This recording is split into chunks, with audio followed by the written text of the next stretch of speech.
Pin granat ditarik. Saat preman itu membuangnya, ditangkap oleh pria itu. Ia tanpa takut sama sekali. Namanya Luke Cage.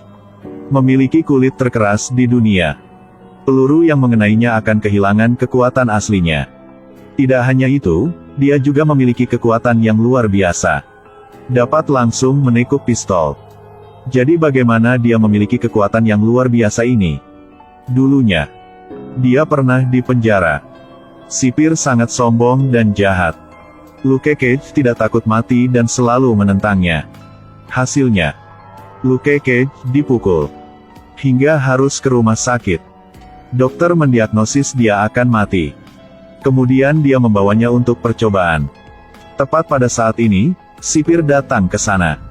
Begitu dia tiba, dia membalik saklar.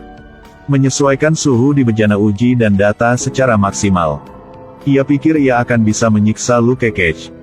Akibatnya, terjadi mutasi. Setelah ledakan, sipir dan dokter mati. Tapi Luke Cage secara ajaib hidup kembali. Sampai saat ini, lukanya benar-benar sembuh. Selain itu, dia menemukan bahwa tangannya penuh dengan kekuatan. Setelah itu, pukulan yang menghancurkan dinding bahkan lebih ajaib, tangannya yang tidak melukai apapun.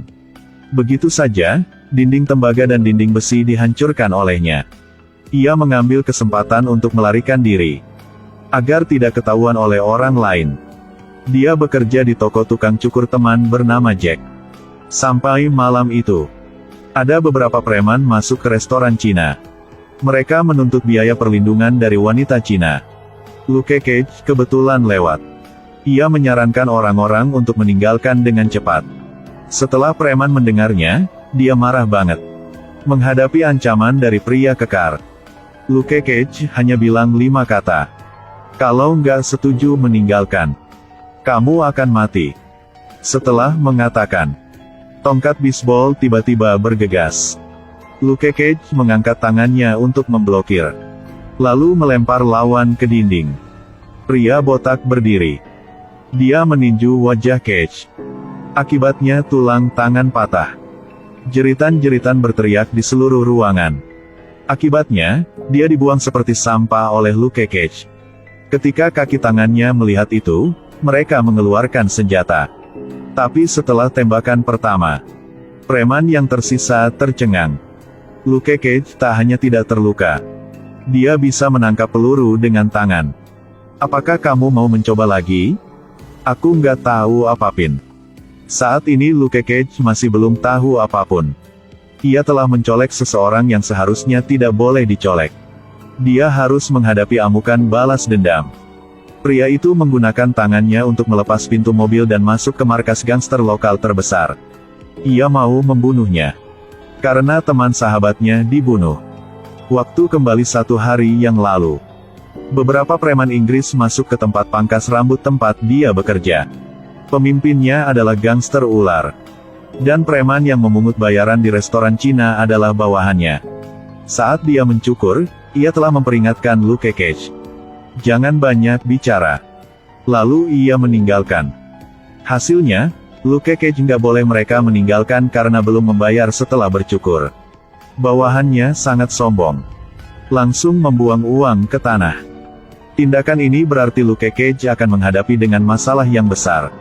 Malam itu, seorang preman memegang 2 AK terus-menerus menembak di toko tukang cukur. Walaupun dia menggunakan tubuhnya untuk melindungi putra Jack. Tapi sayangnya, Jack terkena peluru.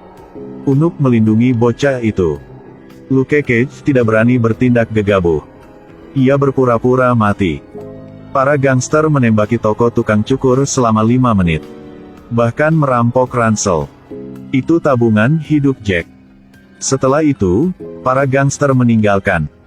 Bocah itu tidak terluka. Tapi Jack terbaring di lantai sekarat. Luke Cage merasa kesakitan, tapi tak bisa lakukan apapun. Pada akhirnya, ia hanya bisa menyaksikan temannya mati. Selanjutnya dia menyerbu ke markas gangster. Di jalan, dia juga memberi preman itu 1 set baju besi. Meskipun dia tidak memiliki senjata, dia menggunakan 1 pukulan untuk menembus dinding.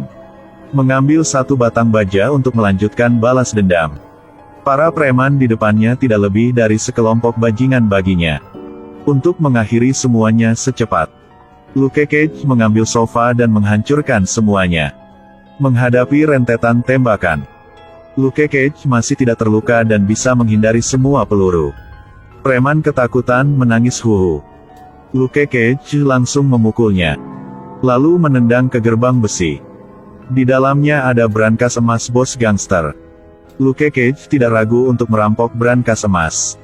Bos gangster tahu bahwa brankas emas telah dirampok. Ia sangat marah. Jadi ia memutuskan membalas dendam Luke Cage. Besok malam, Luke Cage sedang makan siang di restoran Cina. Tidak menyadari bahaya yang mendekat, pria itu mengangkat bazukanya dan menembak ke restoran. Luke Cage tak ada waktu untuk kabur. Dalam sekejap, api tersebar di mana-mana. Restoran Cina terbakar menjadi abu. Lihat gedungnya runtuh. Gangster yang jahat di atap tertawa bahagia. Lalu pemadam kebakaran tiba. Bangunan itu telah berubah menjadi reruntuhan. Kapten berpikir seperti ini, pasti semua orang di gedung ini sudah mati. Tapi pada saat ini, tinju muncul dari puing-puing. Ternyata, Luke Cage masih belum mati.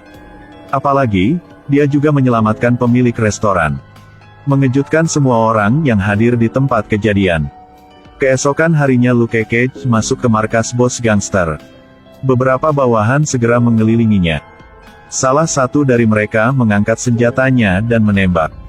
Hasilnya peluru terbang kembali. Menemukan Luke Cage kebal terhadap senjata, ia sangat terkejut. Luke Cage memperingatkannya. Jika terus mengganggu lagi, ia akan membunuhnya lain kali. Padahal gangster, tapi ia masih terancam. Ia marah banget. Kalau gak bisa membunuh Luke Cage, mungkin akan malu banget di dunia gipsi. Jadi dia menghabiskan banyak uang. Membeli senjata baru. Namanya senjata kejam. Peluru itu terbuat dari logam luar angkasa. Dapat menembak melalui objek apapun di bumi. Selanjutnya, bisa membuat tubuh meledak. Akhirnya, bos gangster sangat puas. Malam ini Luke Cage sedang berjalan di jalan bersama Flora. Tiba-tiba teleskop mengarah tepat ke arahnya. Pria ini adalah pembunuh yang dikirim bos gangster. Dan, senjata kejam, adalah senjata di tangannya. Setelah menembak, Luke Cage menemukan. Ia berdarah. Tepat setelah itu peluru meledak di tubuhnya. Luke Cage pingsan di tempat kesakitan. Untungnya, Flora segera memanggil ambulans. Tapi belum pergi jauh. Menghadapi serangan kejutan lagi. Ternyata si pembunuh sedang mengejar. Keduanya memanjat keluar dan buru-buru bersembunyi ke samping. Hal yang aneh adalah si pembunuh tidak langsung membunuh mereka. Bahkan ia bersumpah akan perlahan lelucon dengannya. Lalu mereka mencari klinik. Flora awalnya ingin mengeluarkan peluru dari tubuhnya. Tapi pisau bedah tidak bisa menembus kulitnya. Jadi Luke Cage memutuskan untuk melakukannya sendiri. Hasilnya hanya sedikit kekuatan tetapi pisau bedah patah menjadi dua. Sepertinya harus nonton episode berikutnya maka Luke Cage bisa sembuh. Video ini berakhir di sini. Sampai jumpa.